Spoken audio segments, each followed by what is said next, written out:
ನಮಸ್ಕಾರ. BNSSನ ಇನ್ನೊಂದು ವಿಡಿಯೋದೊಂದಿಗೆ ನಿಮ್ಮ ಮುಂದೆ ಬರ್ತಾ ಇದ್ದೀನಿ. I am today discussing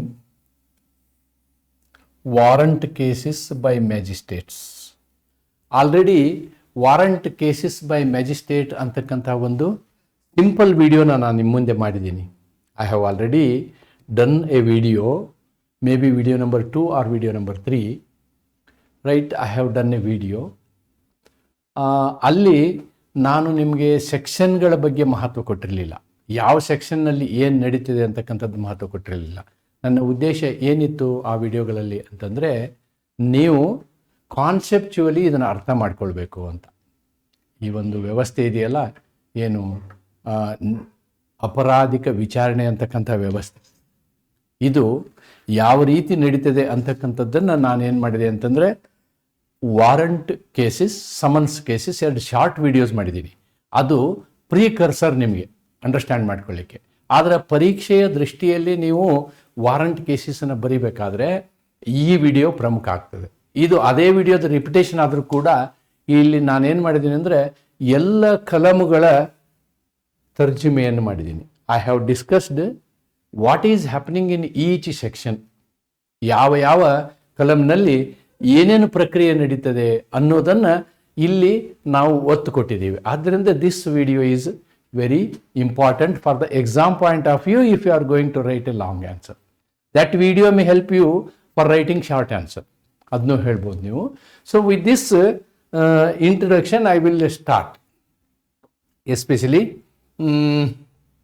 conclusion of trial. Yes, conclusion of trial. So there are 3 stages here. There are 3 stages. One is section 261 to 266. Another is section 267 to 270. And the third is section 271 to 73. ನೋಡಿ, ಇದರಲ್ಲಿ cases instituted by police report. Police report ಅಂತಂದರೆ ಇಲ್ಲಿ ಏನು ಅಂತಂದರೆ, ಒಮ್ಮೆ FIR ಆಗಿ ತನಿಖೆ ಆಗಿ ಫೈನಲ್ ಆಗಿ ಪೊಲೀಸರು ವರದಿ ಕೊಟ್ಟಿರ್ತಾರಲ್ವ, ಅದಕ್ಕೆ ಪೊಲೀಸ್ ಚಾರ್ಜ್ ಶೀಟು ಅಂತ ಹೇಳ್ತಾರೆ. ಚಾರ್ಜ್ ಶೀಟ್ ಬೈ ಪೊಲೀಸ್ ಅಂತಾರೆ, but actually legal word is police report. ಆ ಪೊಲೀಸ್ ರಿಪೋರ್ಟ್ ಬಂದ ಮೇಲೆ ಕ್ರಿಮಿನಲ್ ಪ್ರೊಸೆಸ್ ಸ್ಟಾರ್ಟ್ ಆಗ್ತದೆ. ಆ ಸ್ಟಾರ್ಟ್ ಆಗುವಂಥ ಇದು ಬಂದಾಗ ಯಾವ ರೀತಿ ಮಾಡಬೇಕಂತಕ್ಕಂಥದ್ದು ಒಂದು ವಿಧಾನ ಬೇರೆ. ಆಮೇಲೆ ಇನ್ನೊಂದು ವಿಧಾನ ಏನು ಅಂತಂದರೆ, cases instituted otherwise than police report. Police report ಅಲ್ಲದ ಸಂದರ್ಭದಲ್ಲಿ, and it is normally on complaint. Normally on complaint ಬಂದಾಗ ವಿಚಾರಣೆ ಯಾವ ರೀತಿ ನಡೀತದೆ ಅಂತಕ್ಕಂಥದ್ದು. ಆಮೇಲೆ ಕನ್ಕ್ಲೂಷನ್ ಆಫ್ ಟ್ರಯಲ್, ಟ್ರಯಲ್ನ ಅಂತ್ಯ ಹೇಗಾಗ್ತದೆ ಅಂತಕ್ಕಂಥದ್ದು. ನೋಡಿ, this is covered, police report is covered under 261 to 266. Then complaint report is covered under 261 to 270, and conclusive report or judgment stage, conclusion of trial. Conclusion of trial is 271 to 273. Conclusion of trial can be also told as judgment. Conclusion of trial can be nothing but the judgment. ಇದನ್ನೇನೆ ನಾನು ನಿಮಗೆ ಒಂದು diagram ಮುಖಾಂತರ ನಾನು ತೋರಿಸೋದಾದ್ರೆ, I can show it this way. See, trial by the magistrate. ಮ್ಯಾಜಿಸ್ಟ್ರೇಟರಿಂದ ನಡೀತಕ್ಕಂತಹ ವಿಚಾರಣೆ, magistrate ವಿಚಾರಣೆ. Magistrate ವಿಚಾರಣೆ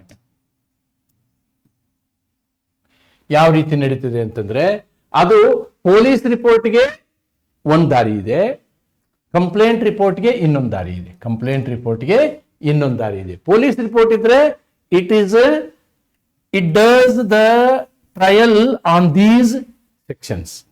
police report ಇದ್ರೆ, ಅಕಸ್ಮಾತ್ ಅದು ಕಂಪ್ಲೇಂಟ್ ಇದ್ರೆ court will do the trial on 261 to 270. ಈ ಸೆಕ್ಷನ್ಗಳನ್ನು ಉಪಯೋಗ ಮಾಡುತ್ತೆ. ನೋಡಿ, ದೂರಿನ ಮೇಲಿದ್ರೆ, ದೂರು ಇದ್ರೆ ಈ ಕಲಂಗಳು ಅನ್ವಯ ಆಗ್ತವೆ. ಪೊಲೀಸ್ ವರದಿ ಇದ್ರೆ, ವರದಿ ಇದ್ರೆ ಈ ಕಲಂಗಳು ಅನ್ವಯ ಆಗ್ತವೆ. ಆದರೆ ಅವು ಈ ಸ್ಟೇಜ್ ಮುಗಿದ ಮೇಲೆ ಫೈನಲಿ ಬರೋದು ಕಾಮನ್ ಗ್ರೌಂಡ್ಗೆ. Common, okay. ಕನ್ಕ್ಲೂಷನ್, ಅಂತಿಮ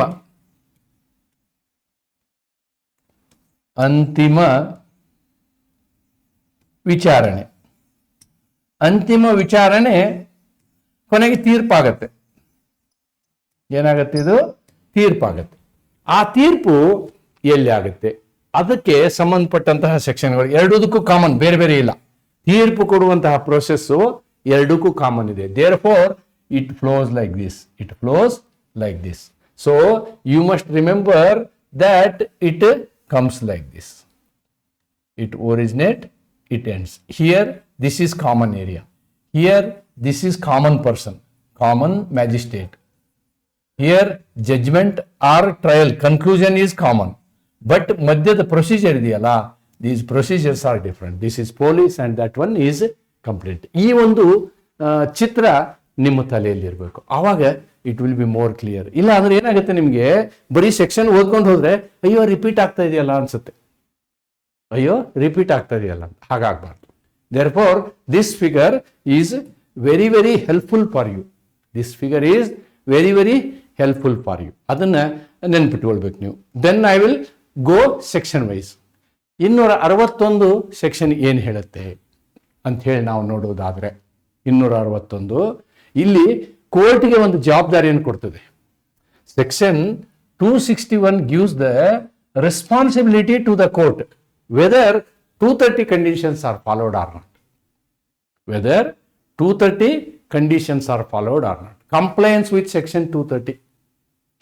ಏನ್ ಸೆಕ್ಷನ್ 230 ಹೇಳುತ್ತೆ ಅಂತಂದ್ರೆ, ನಾವು ಫಸ್ಟ್ ಇದನ್ನ ನೋಡಿದ್ರೆ, in every warrant case based on A police report. C, police report, when the accused appears or is produced, the magistrate must ensure copies and documents supplied under 230.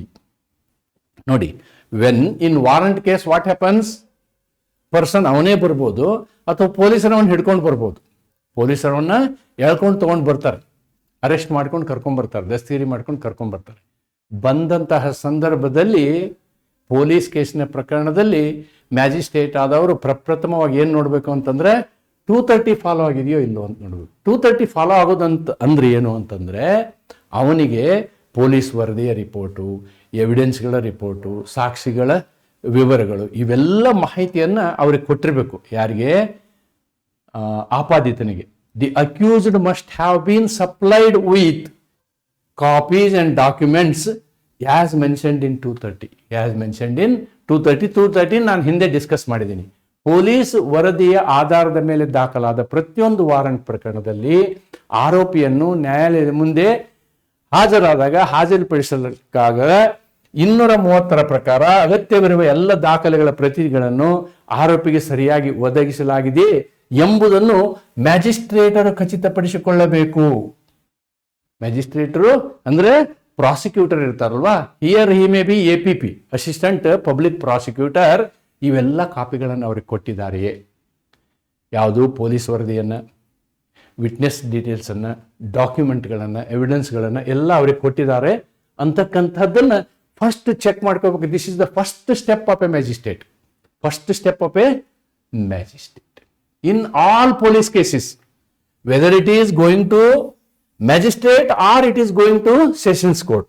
This is the first thing to be seen. Why it is to be seen? ಯಾಕೆ ಇದರ ಮಹತ್ವ? ಇಷ್ಟು ಕಾಳಜಿ ಯಾಕೆ ಆರೋಪಿ ಬಗ್ಗೆ? Unless there is a fair trial, that is not criminal jurisprudence.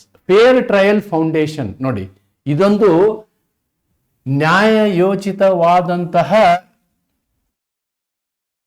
ಅಭಿಯೋಜನೆಯ ಬುನಾದಿ. Without supply of documents, charge arguments become unfair. ಆ ವ್ಯಕ್ತಿಗೆ ಡಾಕ್ಯುಮೆಂಟ್ ಕೊಡದೆ ಹೋದ್ರೆ you are not following the basic principles of justice, that is audi alteram partem, that is principle of natural justice. ಅದರ ಕೊರತೆ ಆಗ್ತದೆ. ಆದ್ದರಿಂದ if section 230 complaints is pending, defence ಆರೋಪಿ ಏನ್ ಮಾಡ್ಬೋದು? Can seek time. ನನಗೆ 230 ಕಾಂಪ್ಲೈನ್ಸ್ ಆಗಿಲ್ಲ ಸ್ವಾಮಿ, ಅದಕ್ಕೆ ನನಗೆ ಟೈಮ್ ಕೊಡಿ, ಅವ್ರು 230 ಕೊಡಕ್ಕೆ ಹೇಳಿ ಅವರಿಗೆ ಅಂಥೇಳಿ ಡಿಫೆನ್ಸ್ನು ಕೇಳ್ಬೋದು, ಆರೋಪಿನೂ ಕೂಡ ಕೇಳ್ಬೋದು. The court should not rush the charge. It is mandatory on the part of the court. Court ಏನು ಮಾಡಬೇಕು, ಪ್ರಾಸಿಕ್ಯೂಷನ್ಗೆ ಹೇಳಬೇಕು, ನೀವು ಅವ್ರಿಗೆಲ್ಲ ಕಾಪಿ ಕೊಡ್ರಿ, ಕಾಪಿ ಕೊಟ್ಟು ಅವ್ರು ಕಾಪಿ ಬಂದಿದೆ ಅಂತ ಹೇಳಿ ನಮಗೆ ಹೇಳ್ಬೇಕು. ಅವರು ಇಲ್ಲ, ಅವ್ರು ಕಾಪಿ ಕೊಟ್ಟದಕ್ಕೆ ನಿಮ್ಮ ಹತ್ರ ಪ್ರೂಫ್ ಇದೆಯಾ ತೋರಿಸಿ ಅಂಥೇಳಿ ಮ್ಯಾಜಿಸ್ಟ್ರೇಟ್ ಅವ್ರು ಏನು ಮಾಡ್ತಾರೆ, ಪ್ರಾಸಿಕ್ಯೂಷನ್ ಅನ್ನ ಪ್ರಶ್ನೆ ಮಾಡ್ತಾರೆ. ಎಸ್, ಸೆಕೆಂಡ್ ಸ್ಟೇಜ್ 261 ಸ್ಟೇಜ್ ಮುಗಿದ ಮೇಲೆ, ಅಂದ್ರೆ 230 ಕಂಪ್ಲೈ ಆಯಿತು ಅಂದಮೇಲೆ ಇದು ಶುರು ಆಗುತ್ತೆ. 262 ಓಪನ್ ಆಗೋದೇ ಇಲ್ಲ. 261 ಕಂಪ್ಲೈನ್ಸ್ ಆಗಿದೆ ಅಂತ ಹೇಳಿ ಅಂದಮೇಲೆ this 262 process will start when the accused shall be discharged. Means first stage of discharge will come here. First stage of discharge, not acquittal. Discharge will come here. ಈ ಹಂತದಲ್ಲಿ ಮ್ಯಾಜಿಸ್ಟ್ರೇಟ್ ಅವರು ಏನು ಮಾಡ್ಬೋದು, ಆರೋಪಿಯನ್ನು ಡಿಸ್ಚಾರ್ಜ್ ಮಾಡ್ಬೋದು. ಆರೋಪಿಯನ್ನು ಏನು ಮಾಡ್ಬೋದು, ನಾವು ಇಲ್ಲಿ ಬಿಡುಗಡೆ ಮಾಡ್ಬೋದು, ಆರೋಪಿಯನ್ನು ಬಿಡುಗಡೆ ಮಾಡ್ಬೋದು. ನೋಡಿ, ಇಲ್ಲಿ ಮ್ಯಾಜಿಸ್ಟ್ರೇಟ್ ಅವರಿಗೆ ಆರೋಪಿಯನ್ನು ಬಿಡುಗಡೆ ಮಾಡಲಿಕ್ಕೆ ಯಾವಾಗ ಅಧಿಕಾರ ಇದೆ ಅಂತಂದರೆ, ಯಾವಾಗ ಆ ಒಂದು ಆಪಾದನೆ ಈ ಮ್ಯಾಜಿಸ್ಟ್ರೇಟ್ ಅವರ ಜ್ಯೂರಿಸ್ಡಿಕ್ಷನ್ ಇರಬೇಕು. Magistrate should have proper jurisdiction. ಏನಕ್ಕೆ? To prosecute the case. To prosecute the case.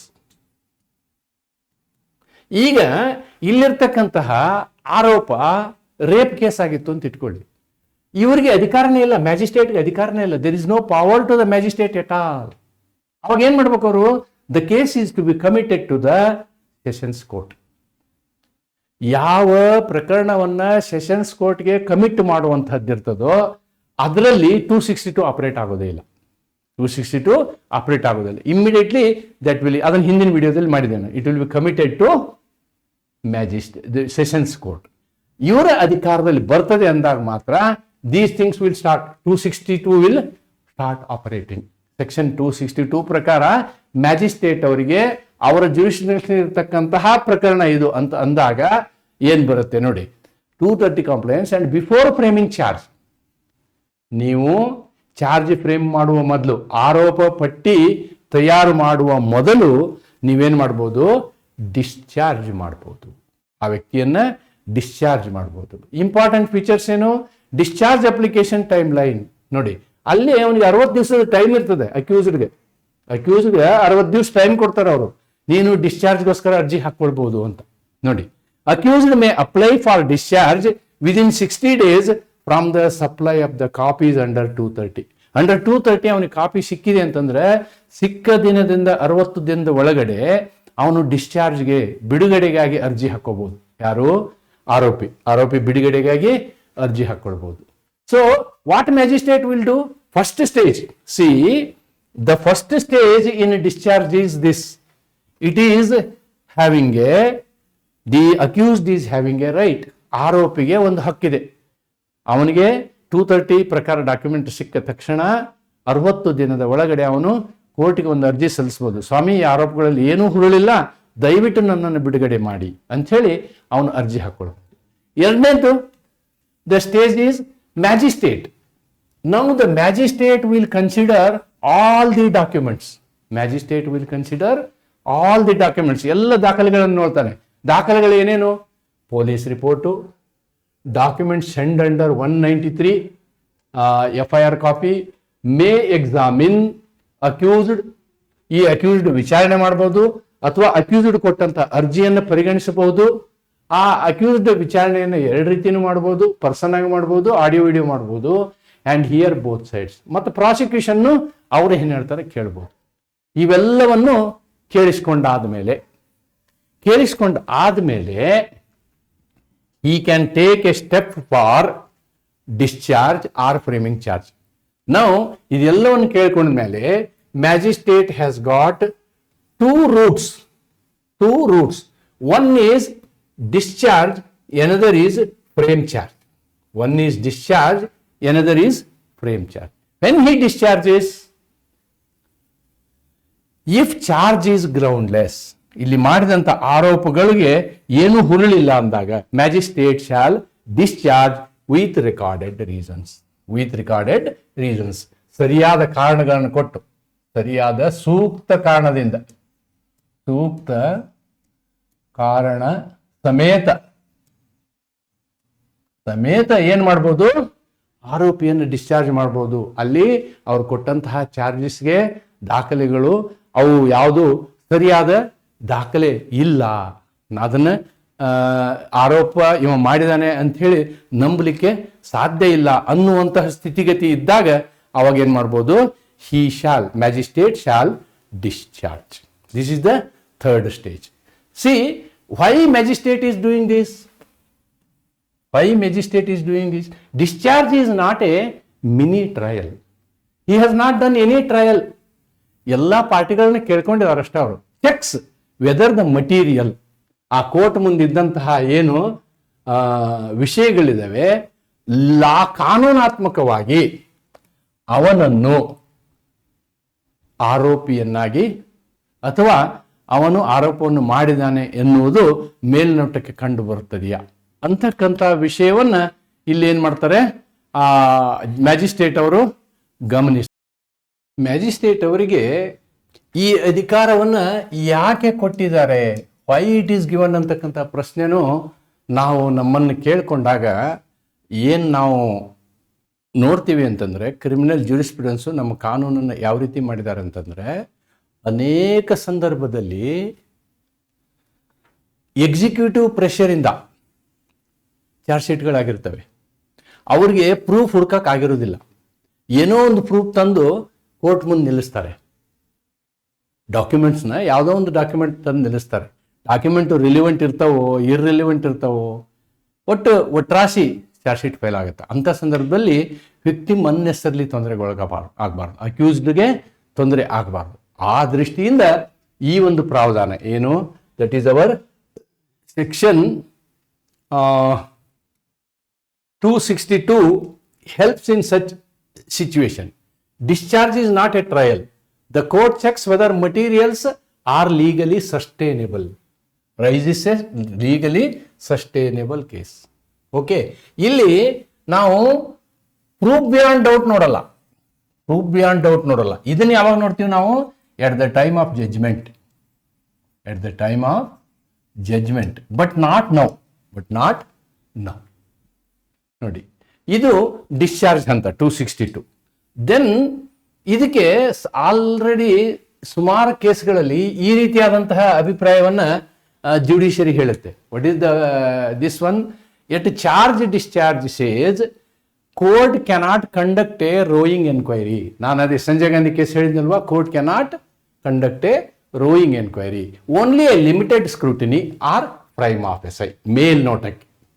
ಮೇಲ್ನೋಟಕ್ಕೆ ಮಾತ್ರ ಇಲ್ಲಿ ನೋಡುವಂಥದ್ದು, ಮೇಲ್ನೋಟಕ್ಕೆ ಮಾತ್ರ ನಾವೇನ್ ಮಾಡ್ತೀವಿ ಈ ಸಂದರ್ಭದಲ್ಲಿ, ಡಿಸ್ಚಾರ್ಜ್ ಸಂದರ್ಭದಲ್ಲಿ, ಚಾರ್ಜ್ ಫ್ರೇಮ್ ಮಾಡೋ ಸಂದರ್ಭದಲ್ಲಿ ನೋಡ್ತೀವಿ ಅಂತಕ್ಕಂಥ. Then comes framing of charge. ಮೊದಲೇ ಡಿಸ್ಚಾರ್ಜ್ ಆಗಲಿಲ್ಲ ಅಂದ್ರೆ ಡಿಸ್ಚಾರ್ಜ್ ಅವನಿಗೆ ಕೊಡಲಿಲ್ಲ ಅಂತ ಇಟ್ಕೊಳ್ಳಿ.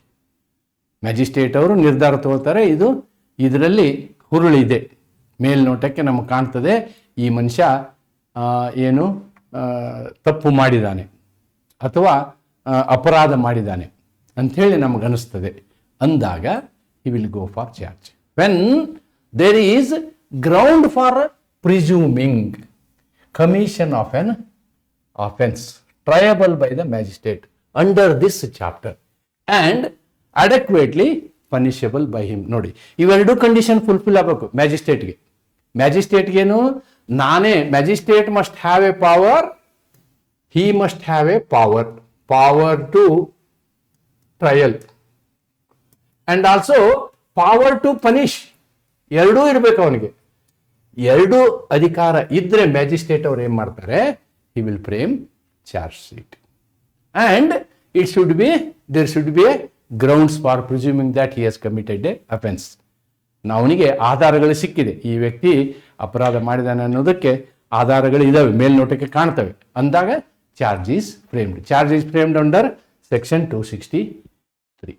Then in our BNSS, this timeline is fixed.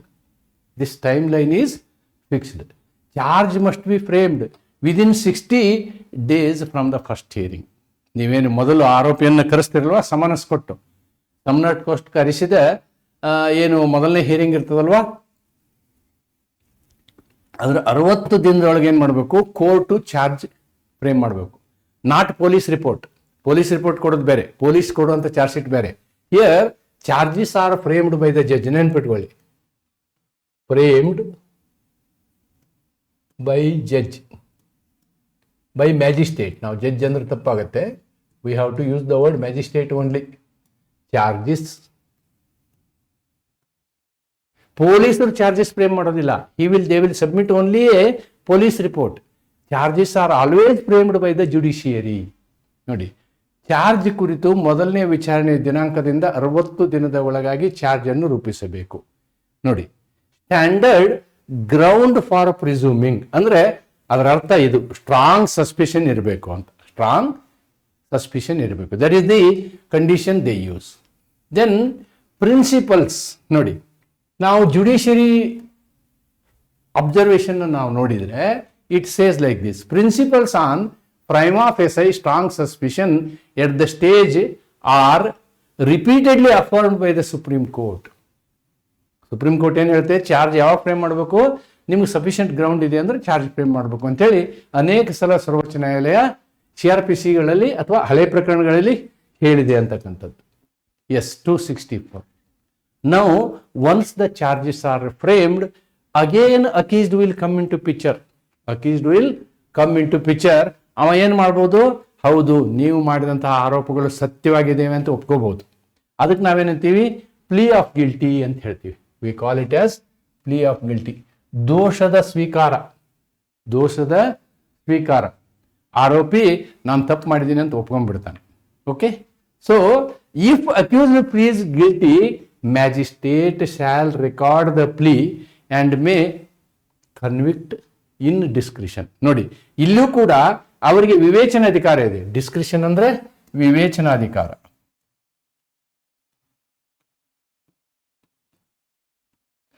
ಅವರು ತಮ್ಮ ನ್ಯಾಯಿಕ ವಿವೇಚನಾಧಿಕಾರವನ್ನು ಉಪಯೋಗಿಸಿ ಶಿಕ್ಷೆ ಕೊಡಬಹುದು. ಒಂದು ವೇಳೆ ಒಪ್ಕೊಂಡ್ರು ಟ್ರಯಲ್ ಮುಂದುವರಿಸಬಹುದು. Both are there. Even if he feels guilty, ಜಡ್ಜ್ಗೆ ಅನಿಸ್ತದೆ ಇಲ್ಲ ಇಲ್ಲ ಯಾವುದೋ ಪ್ರೆಷರ್ಗೆ ಇವನು ಹೌದು ಅಂತಿದ್ದಾನೆ ಅಂತ ಹೇಳಿ ಜಡ್ಜ್ಗೆ ಅನಿಸ್ತದೆ ಅಂತ ಇಟ್ಕೊಳ್ಳಿ. In that condition, judge may actually proceed with the trial. That is also there. That is the principle. Analytical. See, plea should be, nodi, plea should be voluntary, informed, unambiguous. Otherwise, court proceed to trial. Nodi, this is what court will see. Court ಏನು ನೋಡುತ್ತೆ ಅಂತಂದ್ರೆ, ಅವನು ಕೊಟ್ಟಂತಹ ತಪ್ಪೊಪ್ಪಿಗೆ ಇದೆಯಲ್ಲ, ಅದು it should be through his volition. Through his volition, ತನ್ನ ಇಚ್ಛಾಪೂರ್ವಕವಾಗಿ ಪ್ರಜ್ಞೆಯಿಂದ ಹೇಳಬೇಕು. ಇದರಿಂದ ನನಗೆ ಏನೇನು ಆಗುತ್ತೆ ಅನ್ನೋದು ಅವನಿಗೆ ಗೊತ್ತಿರಬೇಕು. ಆ ಗೊತ್ತಿರೋದು ಇನ್ಫಾರ್ಮ್ಡ್, ಅವನಿಗೆ ಅದರ ಮಾಹಿತಿ ಇರಬೇಕು. ಮತ್ತು ಸಂಶಯಾತ್ಮಕ ರೀತಿಯಲ್ಲಿ ಒಪ್ಕೋಬಾರ್ದು. ಅನ್ಅಂಬಿಗ್ಯುವಸ್. ನೋಡಿ ಹೇಗಿರಬೇಕು, ದೋಷ ಸ್ವೀಕಾರವು ಸ್ವಯಂ ಪ್ರೇರಿತ, ಪೂರ್ಣ ಮಾಹಿತಿ ಅರಿತ ಮತ್ತು ಸಂದಿಗ್ಧತೆ ರಹಿತ ಆಗಿರಬೇಕು. ಅಂತಹ ಗುಣಲಕ್ಷಣಗಳು ಇಲ್ಲದಿದ್ದರೆ ನ್ಯಾಯಾಲಯವು ವಿಚಾರಣೆಯನ್ನು ಮುಂದುವರಿಸಬಹುದು. This is the discretionary power. Then evidence starts. Once the person doesn't feel guilty, ಅವನು ಗಿಲ್ಟಿ ಅಂತೇಳಿ ಒಪ್ಕೊಳ್ಳಿಲ್ಲ ಅಂತ ಇಟ್ಕೊಳ್ಳಿ, ಡಸ್ ನಾಟ್ ಪ್ಲೀಡ್ ಗಿಲ್ಟಿ, ನಾನು ತಪ್ಪಿತಸ್ಥನಲ್ಲ ಅಂತ ಹೇಳಿದರೆ, ನಾನು ತಪ್ಪಿತಸ್ಥನಲ್ಲ ಎಂದು ಹೇಳಿದರೆ ಆವಾಗ ಏನಾಗುತ್ತೆ, 265 will start. 265 is the playground of the prosecutor. Playground of the prosecutor. Evidence for prosecution. Evidence for prosecution. ಇಲ್ಲಿ APP ಅವ್ರು ಏನು ಮಾಡ್ತಾರೆ, ತಾವು ಕೇಸನ್ನು ಓಪನ್ ಮಾಡ್ತಾರೆ. He will start giving evidences. Yes, procedure. Magistrate fixes the date for prosecution evidence. Magistrate ಅವ್ರು ಏನು ಮಾಡ್ತಾರೆ, ಪ್ರಾಸಿಕ್ಯೂಷನ್ ಎವಿಡೆನ್ಸ್ ನೀವು ಇಂಥ ದಿವಸ ಮಾಡಿ ಅಂತ ಹೇಳಿ ಅವ್ರಿಗೊಂದು ಡೇಟ್ ಕೊಡ್ತಾರೆ. Evidence can be recorded. BNSS adds allowance for audio, video, electronic means of witness examination. This is all new addition in BNS. BNS ನಲ್ಲಿ ನ್ಯೂಲಿ ಇನ್ಕಾರ್ಪೊರೇಟೆಡ್. ಮೊದಲು ಫಿಸಿಕಲಿನೇ ಹೋಗ್ಬೇಕಿತ್ತು, ಫಿಸಿಕಲಿ ಏನಿಲ್ಲ. ಎವಿಡೆನ್ಸನ್ನು, ವಿಟ್ನೆಸ್ ಎವಿಡೆನ್ಸನ್ನು ಆಡಿಯೋ ವಿಡಿಯೋದಲ್ಲೇ ಅವುಗಳನ್ನೆಲ್ಲ ರೆಕಾರ್ಡ್ ಮಾಡ್ಬೋದು ಅನ್ನೋದನ್ನು ನಾವಿಲ್ಲಿ ನೋಡ್ತೀವಿ. Then this is the main trial phase. Very important. Main trial phase. Prosecution ವಿಟ್ನೆಸ್ಸನ್ನು ಪ್ರೊಡ್ಯೂಸ್ ಮಾಡ್ತದೆ, ವಿಟ್ನೆಸ್ಸನ್ನು ಎಕ್ಸಾಮಿನೇಷನ್ ಮಾಡ್ತದೆ. ಪ್ರಾಸಿಕ್ಯೂಷನ್ ಎಕ್ಸಾಮಿನೇಷನ್ ಇನ್ ಚೀಫ್ ಅಂದರೆ ಪ್ರಾಸಿಕ್ಯೂಷನ್ ಅವರು ತಮ್ಮ ಸಾಕ್ಷಿಗಳನ್ನು ಅಲ್ಲಿ ಪ್ರತಿಪಾದಿಸ್ತಾರೆ. ಆ ಸಾಕ್ಷಿ ಕಟ್ಟಕಟ್ಟೆಯಲ್ಲಿ ನಿಂತ್ಕೊಳ್ತಾನೆ, ಇವರು ಇದನ್ನು ಮಾಡಿದೇನಪ್ಪ, ಇವನು ತಪ್ಪು ಮಾಡಿದ್ದಾನೆ, ನೀನು ನೋಡಿದೇನಪ್ಪ ಅಂತ ಕೇಳ್ತಾರೆ. ಆವಾಗ ಅವನು ಎಸ್ ಸರ್ ನಾನು ನೋಡಿದ್ದೀನಿ ಅಂತ ಹೇಳ್ತಾನೆ. That is examination in chief. ಆಮೇಲೆ ಏನಾಗುತ್ತೆ ಅಂತಂದರೆ, ಮುಖ್ಯ ಪರೀಕ್ಷೆ ಮುಗಿದ ನಂತರ ಪಾಟಿ ಸವಾಲಿಗೆ ಅವಕಾಶ ಇರುತ್ತೆ. ಪಾಟಿ ಸವಾಲನ್ನ ಯಾರು ಮಾಡ್ತಾರೆ? Accused will do or accused lawyer. ಆಪಾದಿತ ಇರ್ತಾನಲ್ವಾ, ಅವನು ಅವನ ವಕೀಲ್ ಏನು ಮಾಡ್ತಾನೆ, ಅವರನ್ನು ಪಾಟಿ ಸವಾಲ್ ಮಾಡ್ತಾರೆ. This is how it goes. Then section 266. Section 266 gives opportunity for defence. Defence ತನ್ನ ಎವಿಡೆನ್ಸನ್ನು ಕೊಡ್ಬೋದು. ಡಿಫೆನ್ಸ್ ಏನು ಮಾಡ್ಬೋದು? ತನ್ನ ದಾಖಲೆಗಳನ್ನು after prosecution evidence under section 265, under 266 he can give evidence. ಯಾರು? ಆಪಾದಿತ. ಇಲ್ಲಿ ಡಿಫೆನ್ಸ್ ಅಂದ್ರೆ ಅಕ್ಯೂಸ್ಡ್ ತನ್ನ ಪರವಾಗಿ ಏನಾದ್ರು ಹೇಳುವುದಿದ್ರೆ ಅಥವಾ ಸಾಕ್ಷ್ಯಾಧಾರಗಳನ್ನು ಕೊಡೋದಿದ್ರೆ ಅವನಿಗೂ ಅವಕಾಶ ಇರುತ್ತೆ.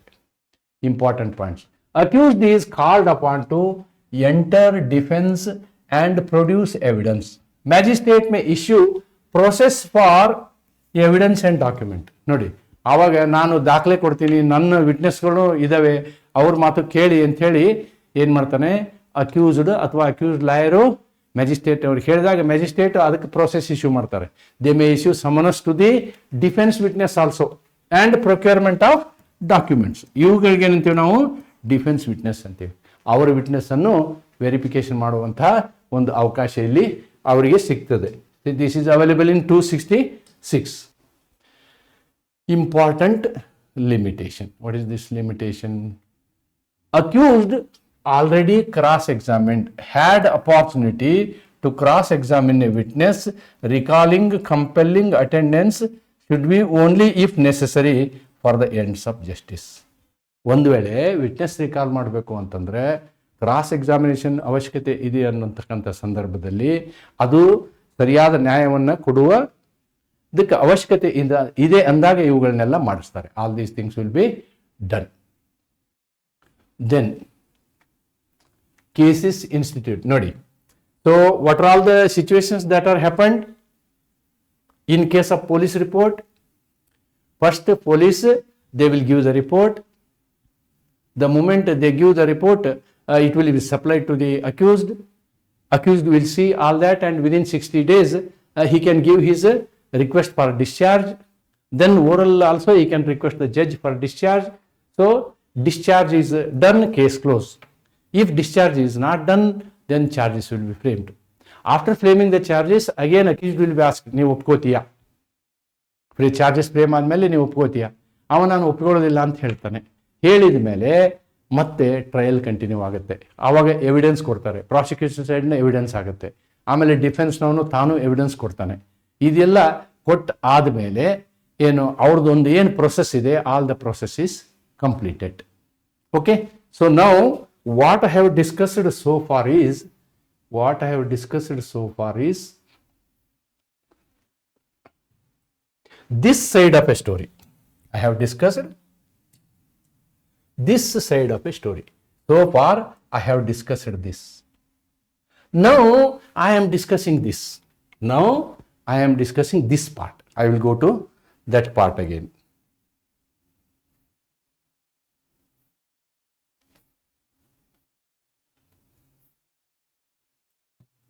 I am going to this part, part B.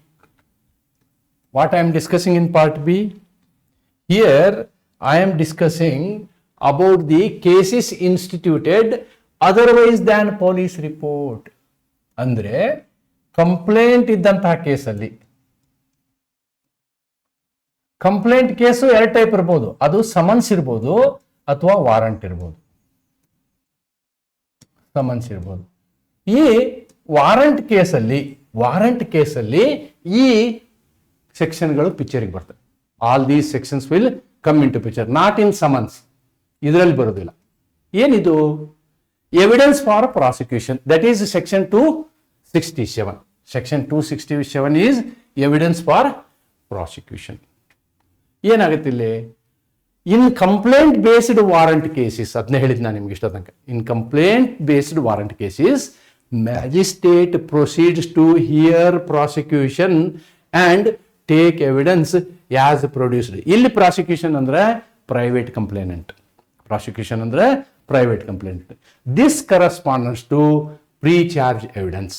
This corresponds to structure in complaint warrant cases. ಇದಕ್ಕೆ ನಾವು ಪ್ರೀ ಚಾರ್ಜ್ ಪ್ರೊಸೆಸ್ ಅಂತ ಹೇಳ್ತೀವಿ 267 ಕಾನ್ಸೆಪ್ಟ್ಗೆ. Then 268 when accused shall be discharge. ಈ 267 ಪ್ರೊಸೀಜರ್ ಮುಗಿದ ಮೇಲೆ 267 ಪ್ರೊಸೀಜರ್ ಏನ್ ಮಾಡ್ತೀವಿ ನಾವು? ಆ ವ್ಯಕ್ತಿಗಳನ್ನ, ಕಂಪ್ಲೇನೆಂಟ್ಗಳನ್ನ ಹಿಯರ್ ಮಾಡ್ತೀವಿ. ಕಂಪ್ಲೇನೆಂಟನ್ನ ಹಿಯರ್ ಮಾಡ್ತೀವಿ. ಯಾರು ಕಂಪ್ಲೇಂಟ್ ಕೊಟ್ಟಿರ್ತಾರೋ ಅವನ ಹತ್ರ ಏನು ದಾಖಲೆ ಇದೆ ಅವನ್ನೆಲ್ಲ ಪ್ರೊಡ್ಯೂಸ್ ಮಾಡ್ತಾನೆ ಅವನು. All those documents are produced. Witness ಇದ್ರೆ witness also produced. Okay. Then when the accused shall be discharged. ನೋಡಿ, after taking evidence under 267, if no case is made out, ಅವ್ರು ಕೊಟ್ಟಂತಹ ದಾಖಲೆಗಳಿಂದ ಒಂದು ಇವನು ಅಪಾದಿತ ಅಂತ ಹೇಳಿ ಮೇಲ್ನೋಟಕ್ಕೆ ಅನಿಸದೆ ಹೋದ್ರೆ magistrate discharge with reasons. Same procedure ಇಲ್ಲಿ ಮ್ಯಾಜಿಸ್ಟ್ರೇಟ್ ಏನ್ ಮಾಡ್ತಾರೆ? ಡಿಸ್ಚಾರ್ಜ್ ಮಾಡ್ತಾರೆ 268 ಪ್ರಕಾರ. Then practical note, this is a major filter in complaint warrant cases. ಇದರಿಂದ ಏನಾಗುತ್ತೆ? Unnecessary trivial complaints, trivial, then vindictive, ಈ ತರ ಕಂಪ್ಲೇಂಟ್ ಇರ್ತವೆ.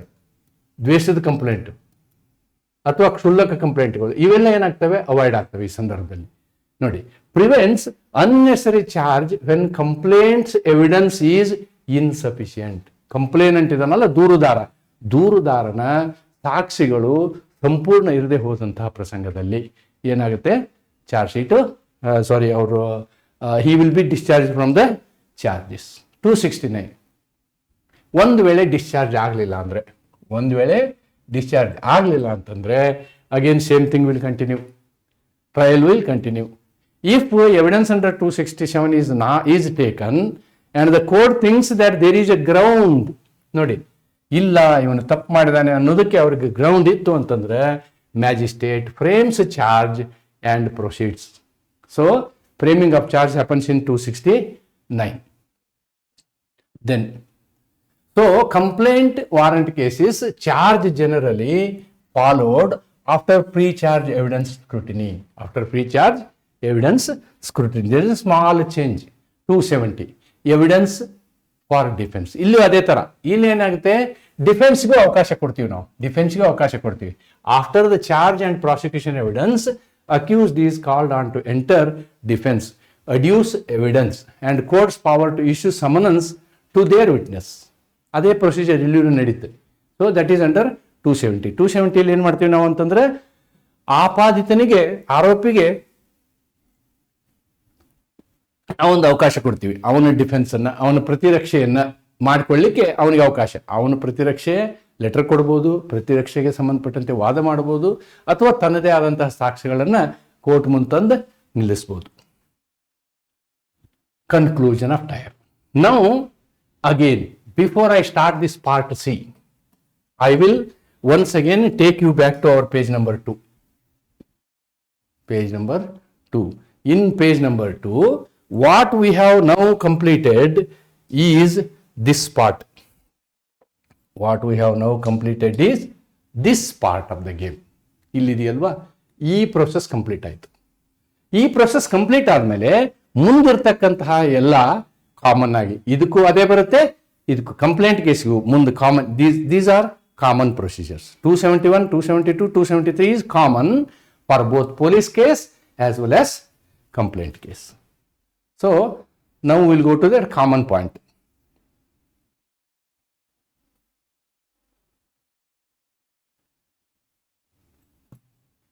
V are going to the conclusion of trial. ಇದು ಸ್ಟಾರ್ಟ್ ಆಗೋದು ಸೆಕ್ಷನ್ 271 ನಂತರ. ಸೆಕ್ಷನ್ 271 ಏನಾಗುತ್ತೆ ಅಂತಂದ್ರೆ acquittal or conviction means here the judgment will be given. Here the judgment will be given. ಈ judgment ನಲ್ಲಿ when there is a judgement,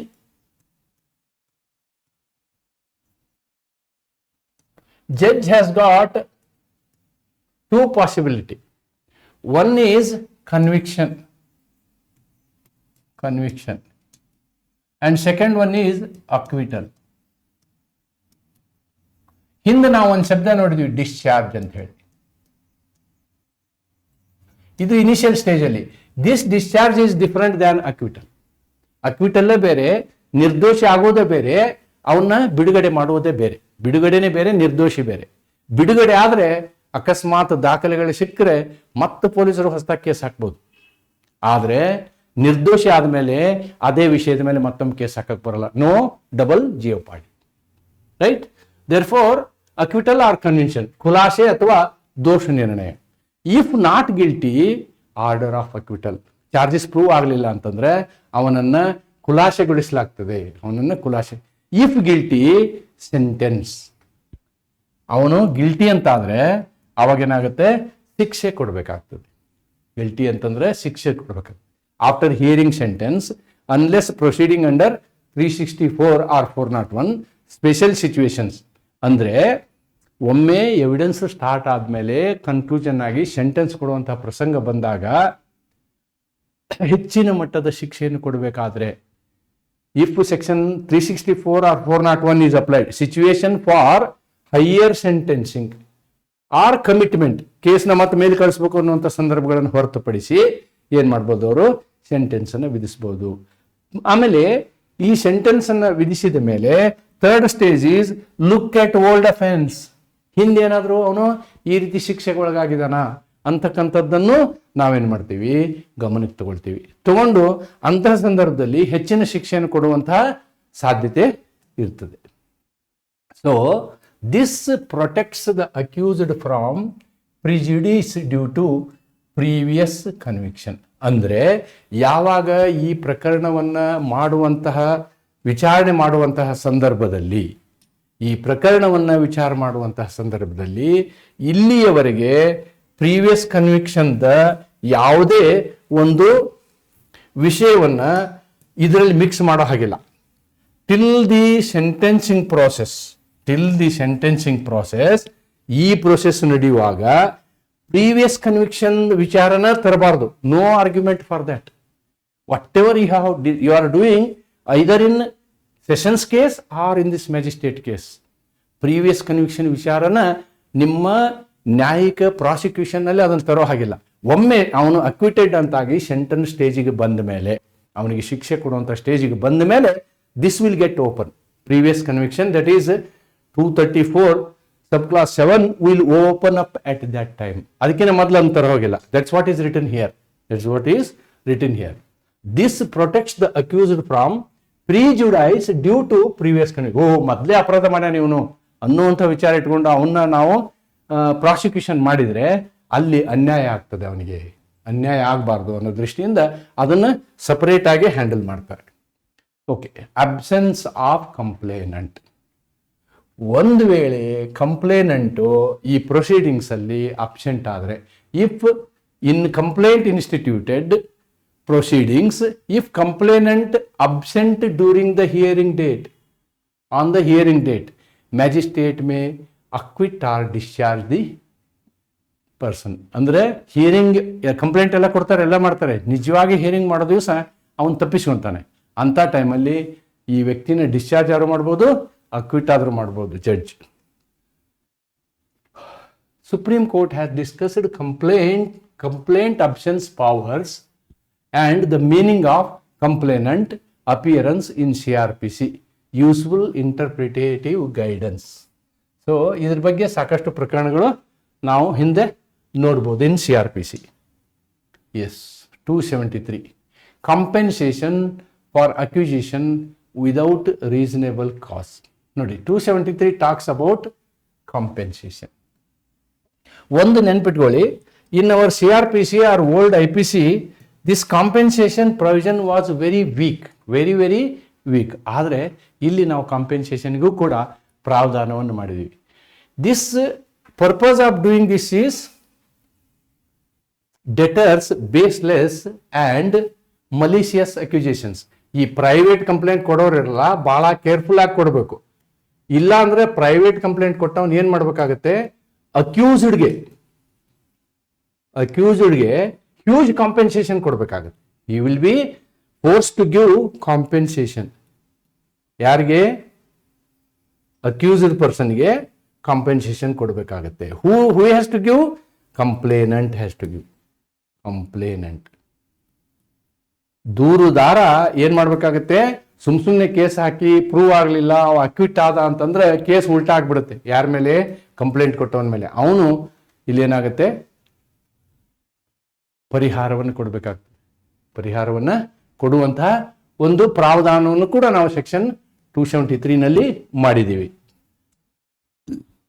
magistrate must form opinion, no reasonable ground for accusation. Complainant informant is given show cause opportunity before ordering compensation. ನೋಡಿ, ಅಕಸ್ಮಾತು ಅವನಿಗೆ complaint, ಅವನ ಮೇಲೆ ನಾವು ಪರಿಹಾರ ಕೇಳಬೇಕು, ಕಾಂಪೆನ್ಸೇಷನ್ ಕೇಳಬೇಕು ಅಂತಾದ್ರೆ ಆವಾಗ ಜಡ್ಜ್ ಅವನಿಗೂ ಕೇಳ್ತಾರೆ, ನೋಡು ನೀನು ಸುಳ್ಳು ಆಪಾದನೆ ಮಾಡಿದೀಯಾ, ನೀನು ಇಷ್ಟು ದಂಡ ಹಾಕ್ತೀನಿ, ದಂಡ ಹಾಕಬಾರ್ದು ಅಂತ ಹೇಳಿ ನೀನು ಹೆಂಗೆ ಜಸ್ಟಿಫೈ ಮಾಡ್ತೀಯ ಅಂತ. Compensation recovery like fine, timing of payment, appeal mechanism exist for that. Definitely ಅದಕ್ಕೂ ಅಪೀಲ್ ಇದ್ದೇ ಇರುತ್ತೆ. Applies to summons cases also. Okay, that we will see in summons cases. That we will see in summons cases. ಅದನ್ನೇ ಕನ್ನಡದಲ್ಲಿದೆ. Acquittal alone is not equal to automatic compensation. Court must record a clear finding without reasonable cause. ನೋಡಿ, ಬರೀ acquittal ಆದ ಕೂಡಲೇ ನಾವು compensation claim ಮಾಡಬೇಕು ಅಂತಿಲ್ಲ. ಆದರೆ ನಿಜವಾಗಿಯೂ ಅವ್ನು ಕೊಟ್ಟಂತಹ ಕಂಪ್ಲೇಂಟು ದುರುದ್ದೇಶದಿಂದ ಇದೆಯೋ, ವಾಸ್ ಇಟ್ ವಿಂಡಿಕ್ಟಿವ್? ಕಂಪ್ಲೇಂಟು ದುರುದ್ವೇಷ ಅಥವಾ ವಿಂಡಿಕ್ಟಿವ್ ಅಥವಾ ದ್ವೇಷದಿಂದ ಇದ್ರೆ ಮಾಲಾಫೈಡ್. ಈ ಎರಡು ಪಾಯಿಂಟ್ನ ಜಡ್ಜಸ್ ಏನ್ ಮಾಡ್ತಾರೆ ನೋಡ್ತಾರೆ. ಒಂದು ದುರುದ್ದೇಶ, ಇನ್ನೊಂದು ದ್ವೇಷ. ಇವೆರಡು ಇದೆಯಾ ಅಂತ ನೋಡಿ ಅದರ ಮೇಲೆ ಏನ್ ಮಾಡ್ತಾರೆ, ಕಾಂಪೆನ್ಸೇಷನ್ ಡಿಸೈಡ್ ಮಾಡ್ತಾರೆ. So this is all about magistrate trial by magistrate. Section 261 to 273 create structured time bound. ಯಾಕಂದ್ರೆ 60 ದಿವಸದೊಳಗೆ ವಾರೆಂಟ್, ಆಲ್ ದೀಸ್ ಥಿಂಗ್ಸ್, ಅವ್ರು ರಿಪ್ಲೈ ಕೊಡ್ಲಿಕ್ಕೆ 60 ದಿವಸ, ಇವ್ರು ಚಾರ್ಜ್ ಫ್ರೇಮ್ ಮಾಡ್ಲಿಕ್ಕೆ 60 ದಿವಸ, all these things are time bound. Then section 261 ensures 230 is valid and other things I have explained several times. I have explained all these things.